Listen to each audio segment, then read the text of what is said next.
Assalamualaikum warahmatullahi wabarakatuh.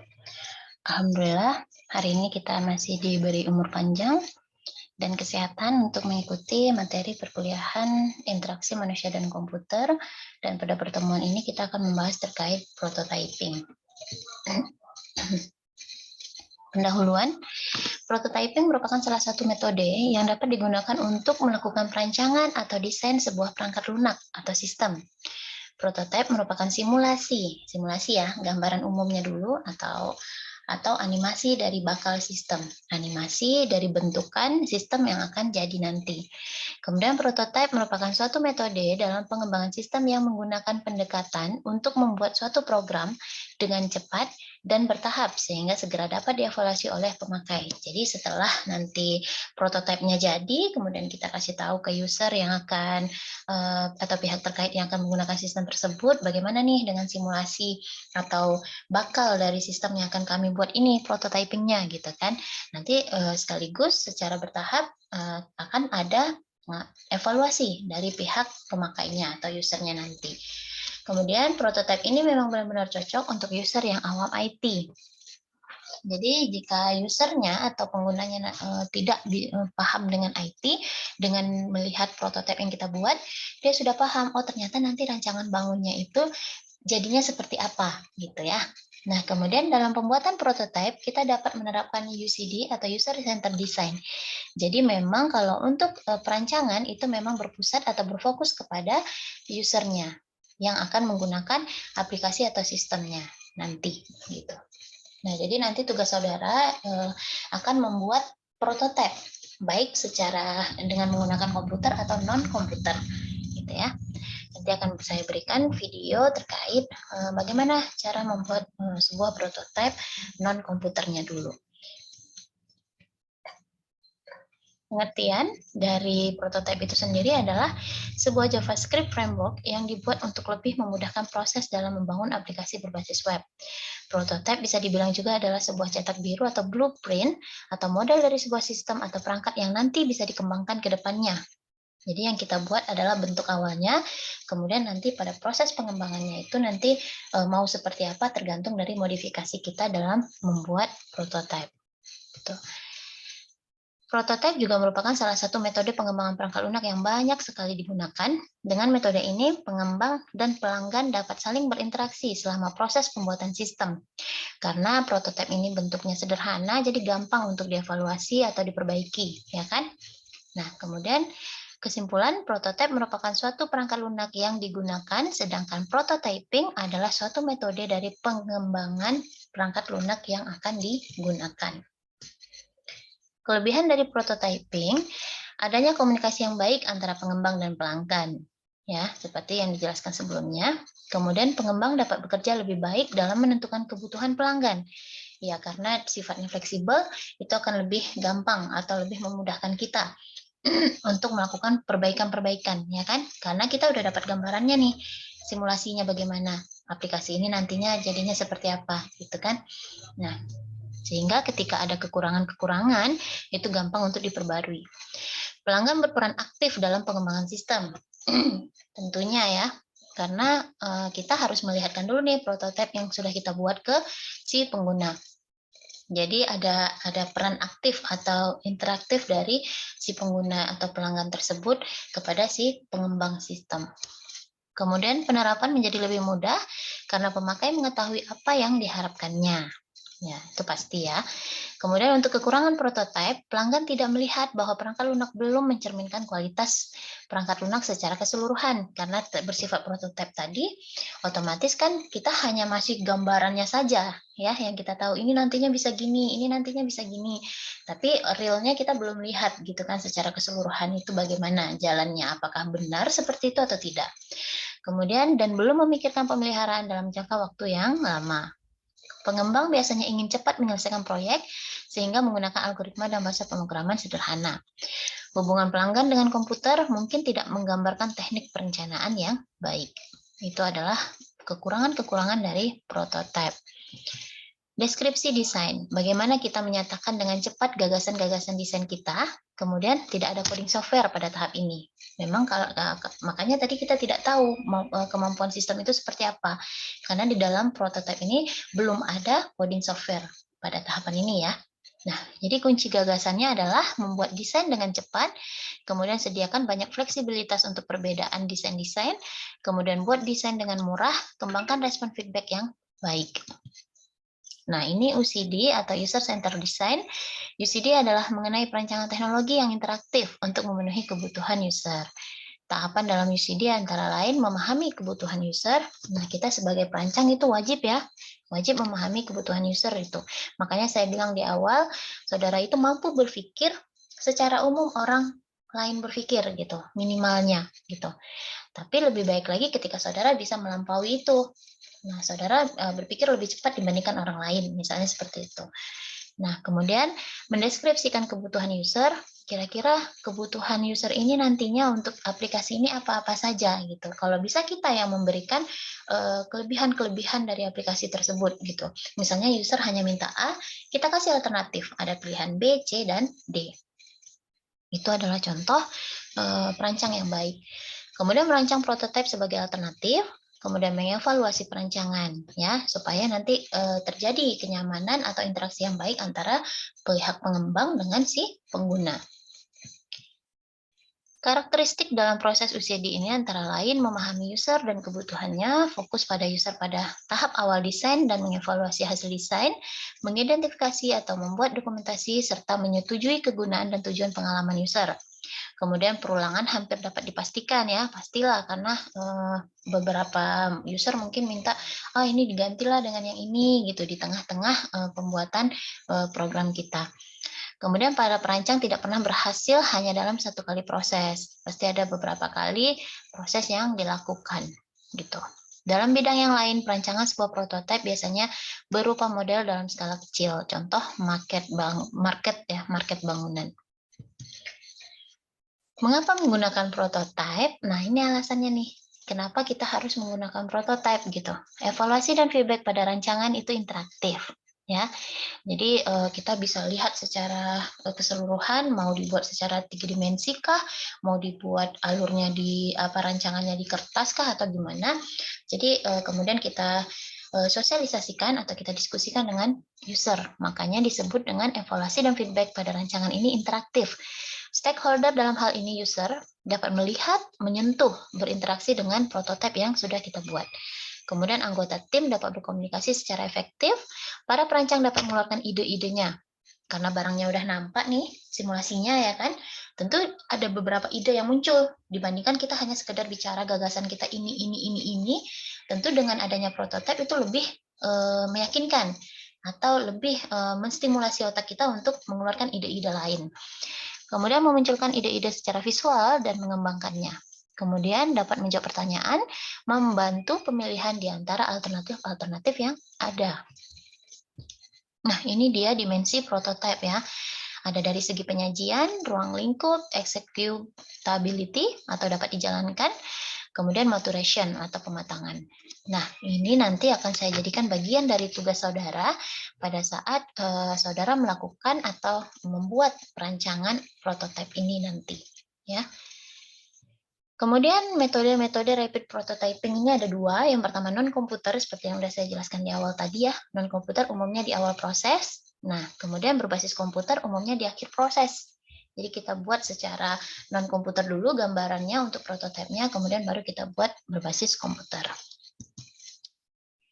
Metode-metode non-komputer tujuannya mengekspresikan deskripsi atau ide desain dan mendapatkan opini yang cepat dan murah pada sistem. Kemudian deskripsi desain, sebuah desain sistem digambarkan secara tekstual. Kelemahan yang nyata adalah seberapa jauh dari sistem yang sebenarnya. Nah, jadi kita bisa lihat nih kelemahan-kelemahan yang ada seberapa jauh dari sistem yang sebenarnya yang akan kita buat. Kelemahannya itu apa-apa aja. Kemudian tidak bisa melakukan penggambaran visual aspek dari interface dengan baik. Sketsa model skala utuh ya, atau tadi itu deskripsi desain, gambarannya, kemudian sekarang dengan menggunakan sketsa Penggambaran interface berbasis kertas atau manual, kemudian baik untuk memvisualisasikan ide yang muncul secara manual, terfokus pada orang-orang yang berada pada gagasan desain tingkat tinggi, tidak terlalu baik untuk menguraikan rancangan beralur dan detail. Cepat dan murah sangat membantu untuk menimbulkan umpan balik dari user. Nah, jadi ini metode-metode non-komputer baru ada 2 ya yang kita jelaskan. Kemudian, nah ini baru kita masuk ke gambaran cerita atau storyboard. Jadi metode non-komputer lainnya setelah yang 2 tadi ada gambaran cerita atau storyboard. Nah, contohnya tuh seperti ini. Simulasi pensil dan kertas atau paduan dari tampilan sistem dan kegunaannya menggunakan urutan dari diagram-diagram atau gambar-gambar, kemudian menunjukkan tampilan utama. Dan ini bisa dikategorikan cepat dan mudah. Nah, ini dia. Ini gambarannya. Bisa kita mau buat web ya, tampilan web seperti ini, ada tampilan loadingnya seperti apa, rancangannya, kemudian ini ada gambarnya. Nah, kemudian ini tampilan loading adalah tampilan awal game saat pertama kali dijalankan. Nah, ini keterangannya nih. Ya, ini ada gambar. Terserah nanti ini mau dimasukkan gambar apa yang disesuaikan dengan permintaan user. Gitu. Nah, kalau ini scan pertama, tahap pertama ini ada papannya, kemudian durasinya berapa detik, kemudian naskahnya motion grafik masuk ke dalam dunia mimpi misalnya. Nah, kemudian lanjut lagi, angel muncul, kamera very close up pada bagian kaki. Nah, ini adalah gambaran ceritanya atau storyboardnya. Kemudian ada lagi skenario. Skenario ini kegunaan hipotesis atau situasinya fiksi, biasanya melibatkan beberapa orang, peristiwa, situasi, dan lingkungan. Menyediakan konteks operasi lebih banyak dalam bentuk cerita, tapi juga dapat berupa sketsa atau bahkan video. Kemudian untuk utilitas skenario, menjanjikan dan menarik, memperbolehkan perancang untuk melihat masalah dari sudut pandang orang lain, memfasilitasi tanggapan dan opini, serta dapat menjadi sangat modern juga kreatif. Nah, ini contoh dari skenario. Judulnya apa, durasinya berapa lama, pemerannya siapa. Nah, ini dijelaskan aktor-aktornya, kemudian kameramennya siapa, lokasinya di mana. Nah, ini untuk tag-tagnya. Tag 1 opening, tag 2 sumber-sumber pencemaran udara. Nah, ini ada narasinya bagaimana, musiknya apa, kemudian adegannya tuh bagaimana, durasinya berapa. Itu ya. Nah, kalau untuk komputerisasinya seperti ini. Skenario pengujian misalnya untuk kita akan melakukan pengujian terhadap login misalnya. Login dengan memasukkan alamat email, infonya salah misalnya. Jadi ini studi kasusnya, dia masukkan email dan password yang salah, kemudian hasil yang diharapkan, sistem akan menolak akses login dan menampilkan pesan the email or password or you enter is incorrect. Misalnya seperti itu. Itu yang kita harapkan ketika kita memasukkan username atau password yang salah. Ternyata pada hasil pengujiannya benar gitu. Ya, sesuai dengan apa yang kita harapkan, maka hasil pengujiannya atau kesimpulannya dinyatakan valid. Tapi ketika kita menginputkan password dan username yang salah, ketika kita klik sign in, tiba-tiba muncul dashboard-nya atau halaman utama dari aplikasi tersebut, maka itu tidak valid. Kenapa? Karena seharusnya yang kita harapkan seperti ini. Ketika kita masuk dengan username dan login yang salah atau password yang salah, seharusnya sistem akan menolak akses login. Tapi hasil pengujiannya malah dia bisa tampil, otomatis itu tidak valid. Berikut teknik-teknik lain, ada tutorial dan buku petunjuk. Nah, boleh jadi dituliskan.